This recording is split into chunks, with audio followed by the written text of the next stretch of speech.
माळढोक पक्षी अभयारण्य, नान्नज, तालुका उत्तर सोलापूर इथे कार्यरत असलेल्या रोजंदारी वनमजुरांनी आपल्या विविध प्रलंबित मागण्यांसाठी आंदोलनाचा मार्ग स्वीकारला आहे.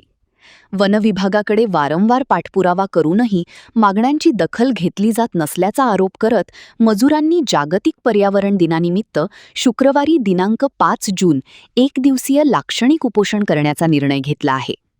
वनमजुरांनी दिलेल्या निवेदनानुसार अभयारण्यातील ब्रेक सिस्टीम बंद करावी, सध्या कार्यरत असलेल्या सर्व कर्मचाऱ्यांना कायम कामावर ठेवावे, ओळखपत्रे द्यावीत, विमा संरक्षण लागू करावे, शासन नियमानुसार युनिफॉर्म व रोजंदारी मिळावी, तसेच आरोग्य सुविधा उपलब्ध करून द्याव्यात, अशा प्रमुख मागण्या करण्यात आल्या आहेत.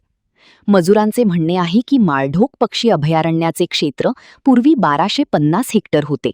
आता ते वाढून सुमारे 3500 हेक्टर झाले असतानाही मनुष्यबळ आणि सुविधांमध्ये अपेक्षित वाढ झालेली नाही.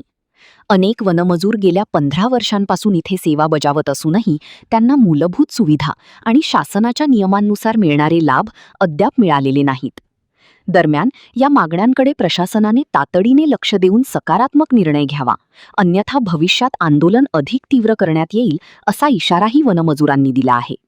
सकाळी 9:30 ते दुपारी 3 वाजेपर्यंत हे लाक्षणिक उपोषण करण्यात येणार असल्याचे निवेदनात नमूद करण्यात आले आहे. 5 जून रोजी जागतिक पर्यावरण दिनानिमित्त आम्ही माळढोक पक्षी अभयारण्य नान्नज येथे एक दिवसाच्या लाक्षणिक उपोषणाला बसलेलो आहोत. गेली 15 वर्ष आम्ही इथे काम करत आहोत, पण सध्याला आम्हाला ब्रेक दिलेला आहे. तर अशी आमची इच्छा आहे की आम्हाला ब्रेक देऊ नये, कारण का आम्ही गेले 15 वर्षापासून इथं काम करतो. आम्हाला बाहेर कुठंच कामाचा सोर्स नाही. सध्याला आम्हाला फॅमिली व मुलं बाळ आहेत. आम्हाला हे ब्रेक दिल्यामुळं आमचा उदरनिर्वाहाचा प्रश्न उपस्थित झालेला आहे. त्याचबरोबर आम्ही ज्यावेळेस इथं फायर होतो किंवा एखादा पशुपक्षी जखमी होतो, त्यावेळेस आम्ही दिवस रात्र न पाहता आम्ही अधिकाऱ्याची वाट न बघता आम्ही तिथं फील्डवर हजर राहतो.